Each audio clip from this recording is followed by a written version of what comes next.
talaga natin maiwasan na meron tayong partner na sobrang ang taas ng pride at hindi ito marunong magpakumbaba.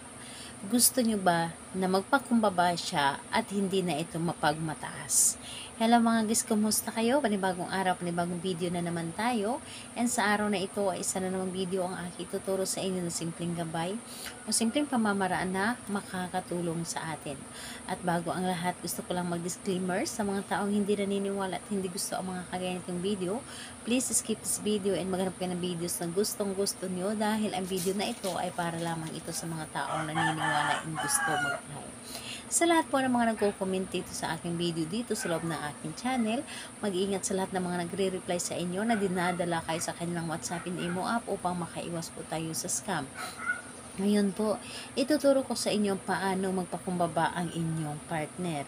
Paano siya magiging hindi na maging mapagmataas, yung tipong mabago yung ugali niya na kapag kayo ay nag-aaway ay siya na yung nanghihingi ng sorry kahit na siya pa ang may or kahit pa na ikaw ang may kasalanan. Yung tipong siya na mismo ang gagawa ng paraan para hindi na kayo mag-aaway.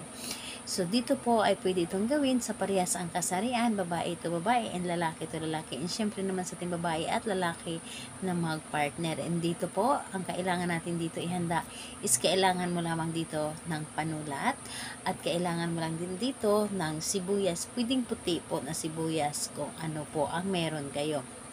And syempre, ang inyong sarili. So, ngayon po, kapag ready na itong aking naipakita o naibanggit na ating gagamitin sa paggawa ng ating ritual, ang gagawin po ninyo is i-ready mo lamang ang inyong sarili.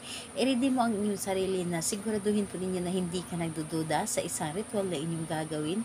Buo ang inyong loob, tiwala, paniniwala sa paggawa. Dahil kailangan natin dito ang iyong paniniwala at tiwala sa paggawa nito, dahil kapag ikaw ay may pagdududa, hindi ito gagana sa inyo dahil sa paggawa ng isang ritual, kailangan natin dito ng buong tiwala. So ngayon po, kapag ready ka na, pwede mo na itong umpisahan. So ang gagawin mo lamang dito, napakadali lamang. Sa iyong talampakan po sa may kaliwang banda ng talampakan. Sa iyong talampakan, isulat mo doon ang pangalan at apelyido ng inyong target. Halimbawa, yung pangalan ng inyong asawa or pangalan ng inyong boyfriend or di kaya girlfriend. So, buo po. Kailangan pangalan niya at apelyido. Isang beses lamang. Ayan, kapag naisulat nyo na doon sa talampakan ninyo ang kanyang pangalan gamit ang panulat or di kaya marker, ang gagawin po ninyo, itong sibuyas na ito, hiwain po ninyo ito dito pagitna. Hatiin po ninyo. Diba yung sibuyas is may katas? Ang gagawin po ninyo, ang kalahati ng sibuyas ay ipahid nyo po doon sa inyong talampakan. Yes po, ipahid po ninyo. And habang pinapahid ninyo ito, sabihin ninyo yung kanyang pangalan at apelyido at sabihin po ninyo na simula ngayon, ikaw ay lagi na mapakumbaba, hindi ka na mapagmataas, at ikaw na ang gagawa ng paraan para hindi tayo mag-aaway, or ikaw na ang gagawa ng paraan para tayo ay laging magkabati. So, sabihin mo lamang dito lahat-lahat ang gusto mong sabihin. And dapat po, positive ka lang po, and wag mong haluan ng negatibo yung mga ginagawa ninyo. Dapat ay positive lamang lahat yung mga ginagawa po ninyo. So, ayun po. Pagkatapos nun, yung sibuyas na inyong ginamit sa pagpahid ng inyong talampakan, pwede po ninyong ibaon sa lupa or di kaya tapon na lang sa basurahan kung wala kayong pagpaunan. Pero mas maganda na ibaon po siya, pwede sa paso, basta ito ay maibaon.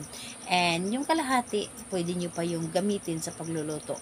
And ayun po, gawin ito sa araw ng Tuesday and Friday. Pero mas maganda na gawin ninyo ito sa gabi. And kung hindi ka ba yung makapaghintay sa araw ng Tuesday and Friday, tulad ngayon, merong buwan and napakalaki ng buwan, pwede po ninyo ito gawin. So, kahit na hindi ito Tuesday and Friday.